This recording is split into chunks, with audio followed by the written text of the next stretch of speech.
Hello ইউটিউববাসী, আমি সর্বদা তোমাদের মুখে হাসি ফোটাতেই ভালোবাসি। তাই তো শত ব্যস্ততার মাঝেও তোমাদের কাছে আবারও ছুটে আসি। তুমি খুব ভালো একটা মানুষ। আজ আপনাদের নিয়ে যাব বারোদি শ্রী শ্রী লোকনাথ ব্রহ্মচারীর মন্দিরে।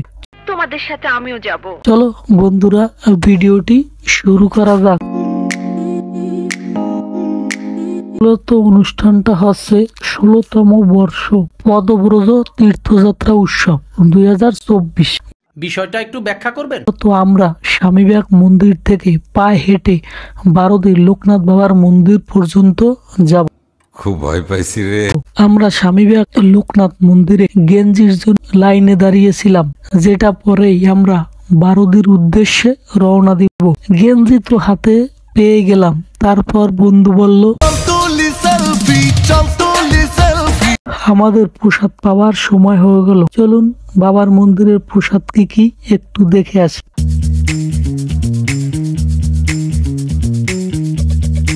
ঘড়ির কাঁটা যখন 3:15 তখন আমরা রওনা হলাম বারোদির উদ্দেশ্যে। আমাদের আগে পিছে অগণিত ভক্ত বাবার মন্দিরে দর্শনের উদ্দেশ্যে রওনা দিয়েছে। মনের ভিতরটা অন্যরকম একটা ভালো লাগার অনুভূতি। তীর্থস্থান যত দূরে হোক না কেন, আপনি ভগবানের কথা স্মরণ করে হাঁটলে পথের দূরত্ব অনেকটাই কমে যায়। নিঃসন্দেহে তুই ঠিক কথা বলেছিস। আমার সাথে ছিল আমার বন্ধু পলক এবং ভাগিনা দীপ্ত মল্লিক। কথায় বলে মামা ভাগ্নে যেখানে, আরে আপদ বিপদ নাই সেখানে। এই কথা মাথায় রেখে আমরা বাবার নাম জপ করতে করতে গুটি গুটি পায়ে এগিয়ে চলছি মন্দিরের দিকে। আমার বন্ধুকে দেখে কি মনে হচ্ছে, ও কি ঠিক মতো পায়ে হেঁটে বারোদি পৌঁছাতে পারবে? বাবার দর্শন পাওয়ার অভিলাষে মন ছুটে চলছে অদম্য গতিতে। মনের মধ্যে আকুপাকু শুরু হচ্ছে, কখন বাবার দর্শন পাবো। প্রতিমধ্যে আমাদের জন্য 2বার জলপান ও ফলের ব্যবস্থা করা হয়েছে, যা আমাদের ক্লান্তি দূর করার জন্য পর্যাপ্ত ছিল। সঠিক বলেছেন, আপনার বুদ্ধি ভালো। হাঁটতে হাঁটতে সকাল হবার পথে সূর্য উঁকি দিয়ে জানান দিচ্ছে নতুন দিনের সূচনা। আসলে ভগবানের নাম জপতে থাকলে কখন যে সময় কেটে যায় তা বলা মুশকিল। আমার হাতের কাঠটা কিসের জন্য বলতে পারবেন? এই কাঠটি দিয়েই আমরা বারোদি বাবার মন্দিরে প্রসাদ পাবো। চলতে চলতে পায়ে তীব্র ব্যথা অনুভব করলাম, কিন্তু কিছু করার নেই, কারণ আমাদের উদ্দেশ্য হলো বাবার মন্দিরে পায়ে হেঁটে পৌঁছানো। ভাগ্নের মন ভালো করার জন্য তার সাথে একটা শর্ট ভিডিও করলাম। বলেন কি?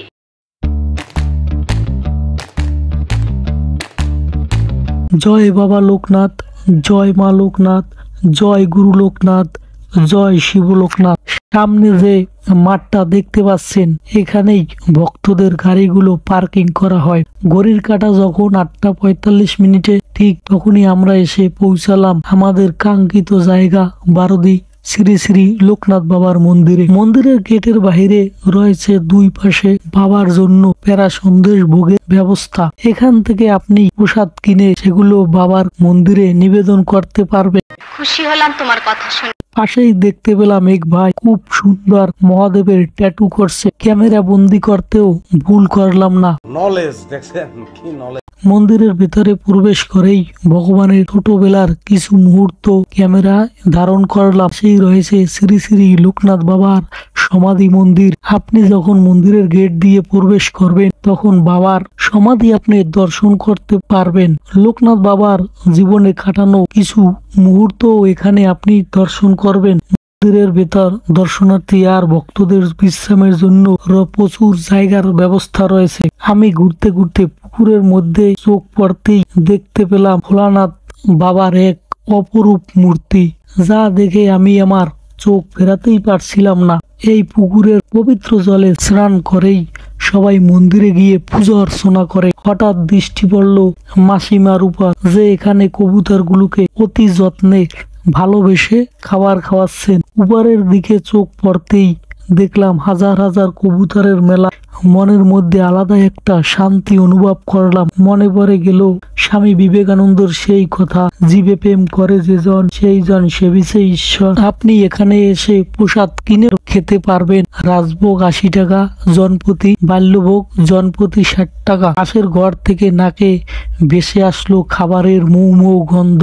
নিজেকে আর কন্ট্রোল করে রাখতে পারলাম না। অতি পরম যত্নে খাবার পরিবেশন করা হচ্ছে। বিশাল রান্নাঘর, প্রচুর ভক্তের সমাগম ঘটে এইখানে। পাশে রয়েছে অপরূপ সৌন্দর্যের নির্মিত দুর্গা মন্দির। দুর্গা মন্দির প্রবেশ করে মন যেন হঠাৎ আটকে যায়। মায়ের অপরূপ রূপ দেখে চোখ ফেরানোই যাচ্ছে না। সত্যই যেন মা এখানে দাঁড়িয়ে আছেন তার ভক্তদের ভালোবাসায় সিক্ত হয়ে। দেখি শ্রী মহাশ্মশান কালী মাতার মন্দির। চলতে চলতে মন ছুটে যায় অজানা কিছু জানার নেশায়। দেখতে পেলাম অপরূপ সুন্দর শিবলিঙ্গ।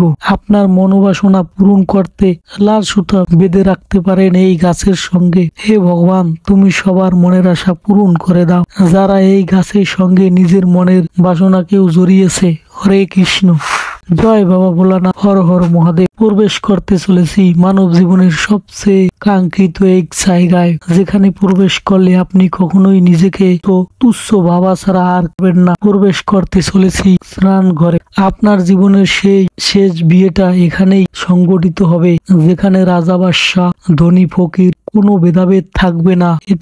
এই হচ্ছে সেই স্নানের জায়গা। এই দোলনায় করেই আপনাকে আনা হবে এই মহাশ্মশানে, আর এখানেই পুরে ছাই হয়ে যাবে আপনার এই সোনার দেহখানি। যে রূপের অহংকারে অন্যকে আপনি তুচ্ছ মনে করেছেন, নিজে সুন্দর বলে কালো মানুষটাকেও ঘৃণা করেছেন, এই চিতায় সব পুরে ছাই হয়ে যাবে। শেষ দিনের সম্বল আপনার একমাত্র হরিনাম।